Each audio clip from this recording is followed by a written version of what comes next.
You got your little cute dress, your little get 'em dress for producers. And you found yourself a rapper, and you're like, if you want to get on one of these beats, that costs. I want a high value rapper. You can't get none of this nookie unless you're a high value rapper. You're not a producer if you're emailing beats and you ain't there for the whole body of situation. Beat makers. But this is the way you ain't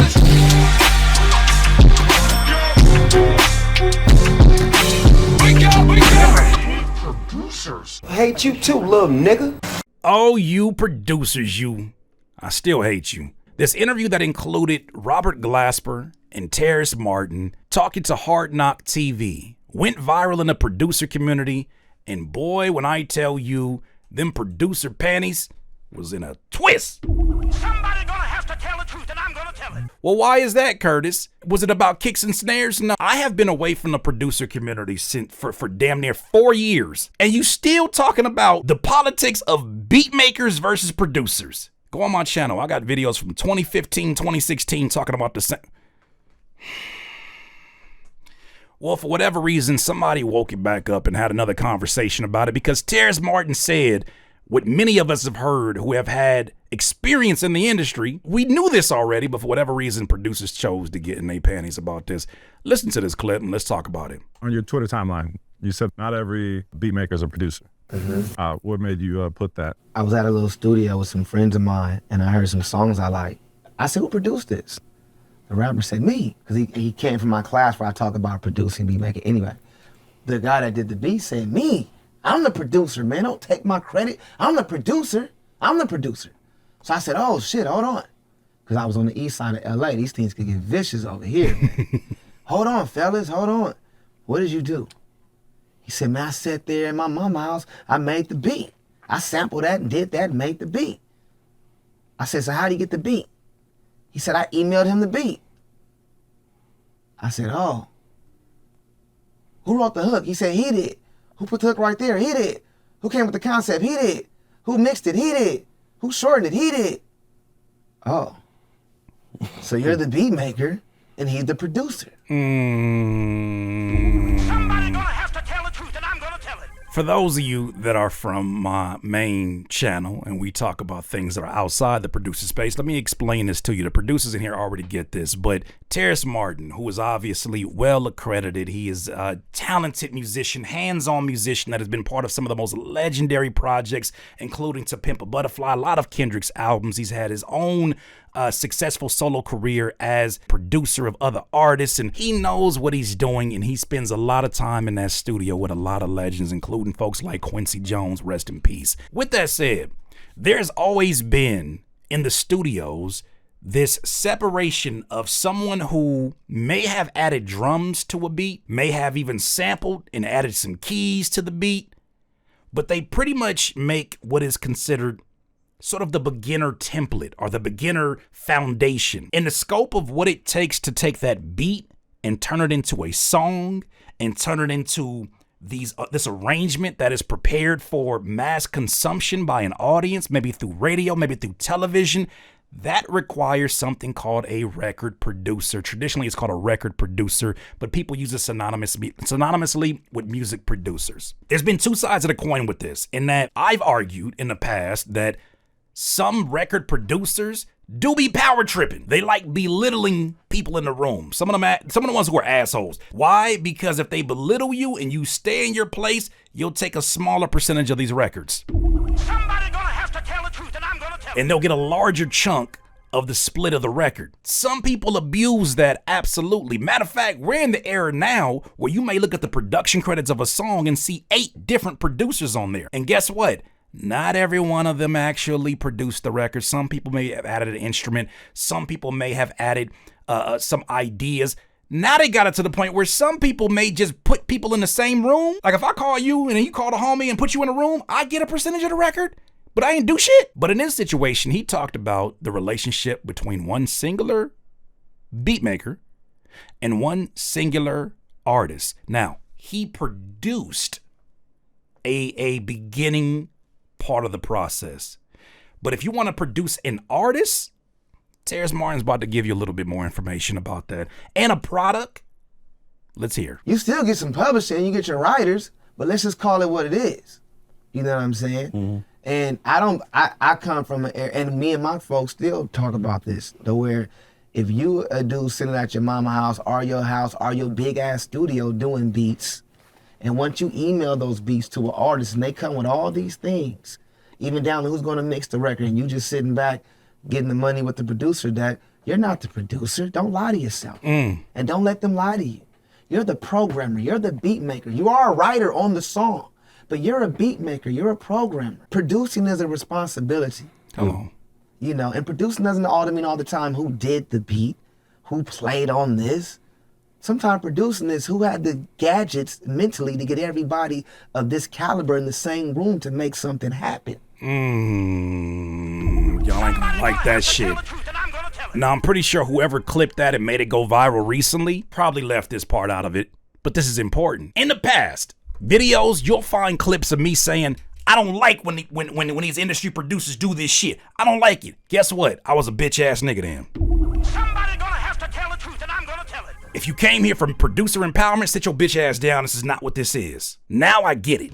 Nigga, you don't do shit. That little shit you put together, as inspiring as it was to go down the process, there are things that complete this process and bring it from being a small idea, a seed, to actually growing into something, and that requires somebody that has a vision. Now, do people abuse that? I think DJ Khaled's example was terrible. On Ebro in the Morning, his example was terrible because he sounded like somebody that you, like, what you do in the studio? He's like, if I hear a little idea, I call a flute player, and I bring it together. But as a record producer, these are part of the responsibilities. Now, the flip side of it is this. Not every beat maker will be invited to become a record producer. There are record producers who never want beat makers to ever elevate in their position. Because if you elevate in your position, you know what that means? Somebody might be getting replaced. And then your input now is seen as an equal, and some people just don't want that. What does a beat maker do in that situation? Do you go on Twitter and start ranting about how people are trying to hold you back? No, bitch ass nigga. You go find yourself an artist and you go work with them and stop fucking crying about how you're not getting respect in the industry and nobody wants to work with me and give me.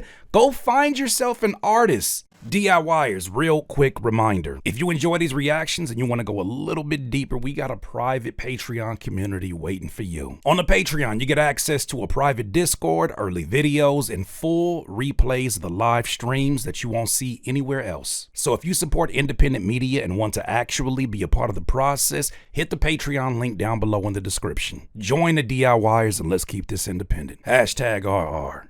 The problem is too many beat makers, and I do say that shit like with a little bit of sting. I say that shit with a hard R. These beat makers. Beat makers. Too many of y'all are afraid of people. Like actual rappers, you're afraid of growing the process with somebody who is not going to level you up. Instead of working with somebody that y'all can level up together, you want to find people that already have something established and you want something from them. Even these record producers, you want something. Oh, you didn't think I was going to wake it up, huh? Oh, hurt your damn feelings, huh? Yeah, get over it. You want something from them. There's a reason that you're in the position. You got to earn your stripes to get up there. But there are some record producers that do be hating and don't want you to elevate. Well, that's where you go do some shit on your own. That's why we call ourselves DIYers. DIY. Some of y'all is DI triers, though. That's the producer who could keep everybody calm in the session to get the record done.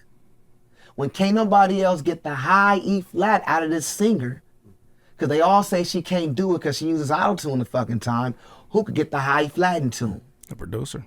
And spend there 12 hours with it. I mean, these are production things, you know. So that's what I mean, where it is a difference. I'm not gonna let nobody tell me nothing. This is not opinion. This is just what it is. This is just law. A producer doesn't mean I'm the guy sitting at my mother's house doing the beat, emailing the beat. One time, if I do a beat right now and email it to Rob to submit to Black Radio, once I email that record, he's gonna say this, I like this. Let me put that right there, put that right there, take that right there, take that right there, take that right there. And he produced it. I'm a programmer. I'm a writer, but I'm a programmer. I'm a beat maker. I'm not a producer. You're not a producer if you're emailing beats and you ain't there for the whole body of situation. Wake it up. You sent the beat, you're an emailer. And that's cool. Why all these shits got hard R's on them? That's what you're really offended by. These beat makers. You emailer. It's the hard R. That's what got that niggas be getting triggered by some shit. That's the shit that got you triggered. It ain't even this whole conversation. You just subconsciously are hearing all that emphasis on the R. You beat makers. These beat makers. You make me sick, you beat makers. You're an emailer.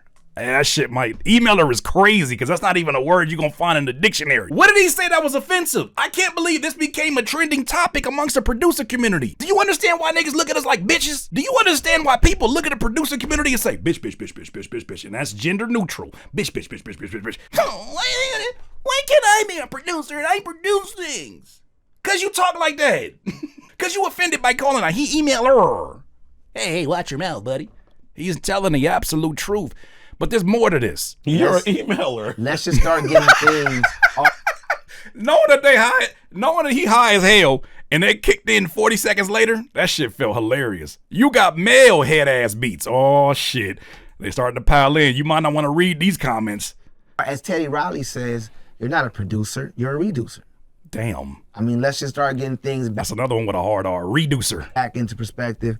And I'm all for higher learning, and I'm definitely all for black higher learning.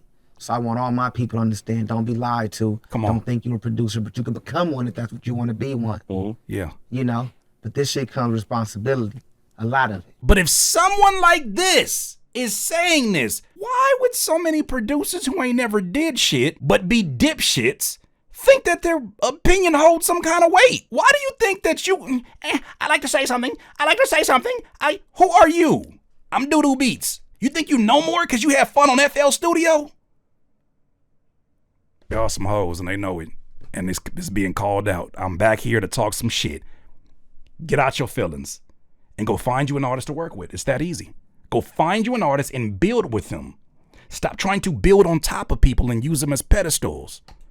Beat makers watching, how do you evolve from a beat maker to a producer? Is that just experience? You got to get your Rolodex up. You got to meet a lot of people, know a lot of people. Sometimes as a producer, they're calling you for your relationships. If you get called to do a record, they're going to want his skill level. And if they want to give him that big check and say, we want to produce my whole album, they want Robert everything. Mm-hmm. It ain't just about, here's my songs. It's like, no, get that person, get that person, get that. That's a producer. Can you call so-and-so? That's the producer. Get it for the homie rate?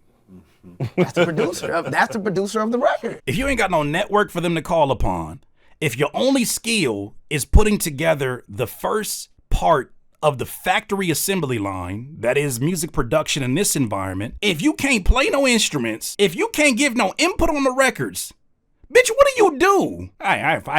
I found the two loops and I put them together. Beat makers. Shut up. Beat makers. Shut up. You put the beginning of the idea together, and that is a skill set to find the sounds that go along with each other, but don't get it twisted. You have not produced shit but an opinion on Twitter. Beat makers. He's one of the only ones I don't mind sharing production credit with, other than Soundwave and my other colleagues, because we all come to the table with musical and other relationships for the better of the record. Not to mention, I'm gonna stop it right here. Not to mention, a lot of the modern producers don't even do this anymore. A lot of the modern beat makers who want to be known as producers, not only do you not work with artists, but you don't even accommodate artists anymore. You think that you the prize. You got yourself a little cute dress. I don't know where you get cute dresses from. You got your little cute dress from Macy's, from DD's. You got your little cute dress from DD's, your little get 'em dress. Your little get 'em dress for producers, right? And you think that you got out of here, all that jelly, no toast, and you found yourself a rapper, and you're like, if you want to get on one of these beats, it costs. I want a high value rapper. I want a high value rapper. You can't get none of this nookie unless you can't get this cookie unless you a high value rapper.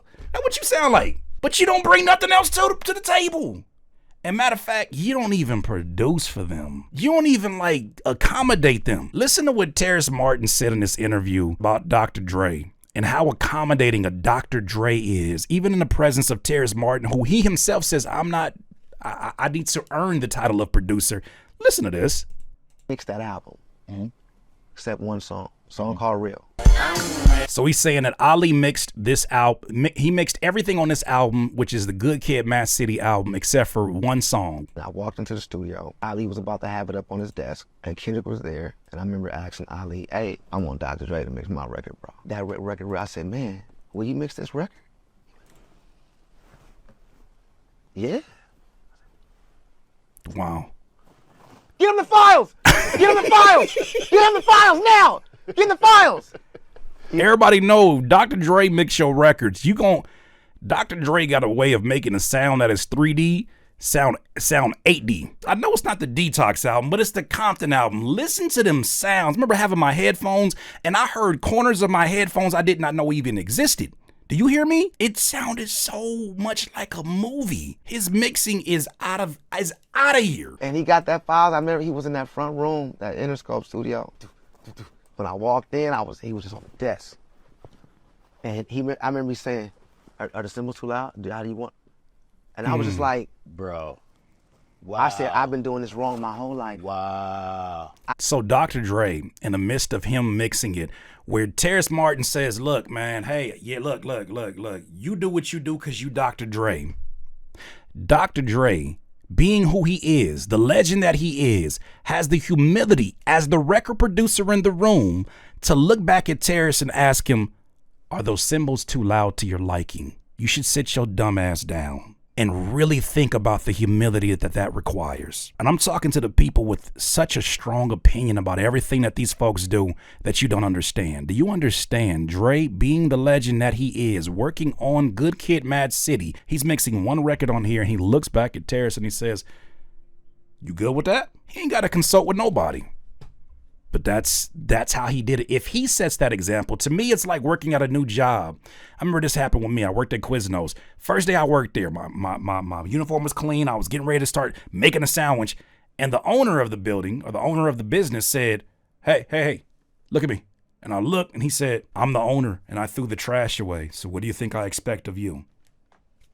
Okay. It was a weird way to show some humility. It was a weird flex, but I understood the concept. I thought it was me. Dr. Dre is a servant of the music. 1000%. I've been doing this wrong. When he turned around and said that changed my life. Dr. Dre is a servant of the music. You're not. You're a beat maker. These beat makers. Beat maker! These beat makers. You're not a servant of the people. You won't even serve your homie that raps. Because you're trying to find emails and finagle your way. Are you a servant of the people? And do you have the humility after your first placement to say, I still am a student and I'm going to forever be a student? You know what's crazy? I had that same situation happen with my OG Murs. I never forget, I was in Phoenix on the first stop of a tour that I did with him and my independent label I was a part of called Black Cloud Music. You're gonna be hearing a lot about them this year because it's our 20th year anniversary. We're on tour and the first night I'm at the booth, right? The merch booth. And we're right next to Murs' merch booth. Mind you, he's the headliner on this tour. 50 cities, 30 states. 2-month, 3-month tour. People are here to see Murs. Without a doubt, they're here to see him. Somebody walks up to the table and says, hey, do you know when Murs is going to come out here and possibly, sell or sign autographs? And I said, I don't know. That's the big dog on this tour. I don't know. Murs walks behind me, and I know he did this so that I can see it. To set an example, Murs being the headliner of the tour, legendary underground independent rapper that he is, walks from around the table, taps the fan on his shoulder, and then he asks him, would you mind if I sign that for you? And this man turns around and his face lights up and he's like, oh, yeah. Oh my God. That showed me how important it was as an independent artist to be a servant of the people who are financing and supporting this. Somebody gonna have to You niggas don't have that humility, and that's the problem. I can tell you don't have that humility by the bullshit you say in these comments. Fucking emailers. Shout out to the OG Sugar Free. Sugar Free said the same thing almost about DJ Quick. Listen to this. He taught me a lot, man. Like, would I rather give you my man? Man, this dude made me do that song over and over so many times, man. I didn't think dude liked me. You know what I'm saying? On some real I'm thinking, okay, it's personal. Yeah. You know, I went there, you know what I mean? But I was just standing there. Free, do it again. I don't want to say how many times I think man, because it probably was 40. Wow. Or something, right? He was comfortable with telling me, do it again, do it again. I could tell by the way he told me to do it again that time that he was going to tell me to do it again when I finished. Right. You know what I'm saying? I knew. Wow. Right, and then he was just sitting there to do it again, do it again. When we finished, he said, I think you got it. Then he took something out of several of those takes for that one piece. Made magic. And I remember just being winded, like. Man, shout out to that story, because I think that story says a lot about the way that these professionals work. When you're a record producer, you don't operate the same way as beat makers. These beat makers. Your bar is higher. Your expectations are higher. You know what you're trying to get out of the artist that you're working with. And the problem is, it's the same mentality as people who have a lot of Spotify listeners. Imagine you've been an artist for 20 years. You've toured. You get most of your money from selling CDs and selling vinyls and merchandise.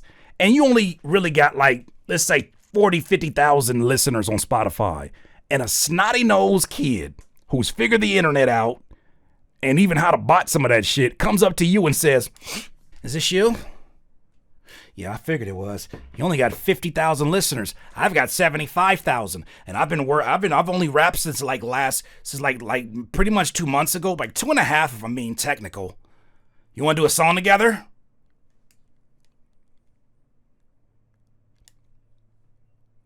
No. Why not?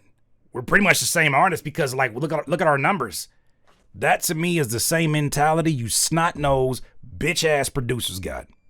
How dare you pop up and think that you have an argument loud enough to support what's going on here? When it's unfair, say your piece. Stand 10 toes when it's unfair. But imagine talking to a Terrace Martin who has created or been a part of some of the largest records of our era and telling him, no, I'm a producer too. You can't even play the saxophone. You can't do none of that shit. Matter of fact, you clicking shit in. How you clicking shit in, but it ain't clicking? Is it not clocking to you? How are you clicking shit in, but it's not clicking? It's not the same thing, and the internet done got you fucked up to think it's the same thing. It's not the same thing. And you gonna get yourself embarrassed out here. Some people can't handle an argument online. Imagine what it's like in the music industry where they don't give a shit. Beat makers, humble yourself. If you're not prepared to one day step in the shoes and be a record producer that is still a student, still a servant of the people in the room where it makes sense, your ego is the problem. I can't believe we're still talking about producer versus beat maker all these years later. Ain't no way to produce a community that bitch made. Ain't no way. Those are my thoughts. You let me know what you thoughts is. Damn. DIY. Tear in your eye.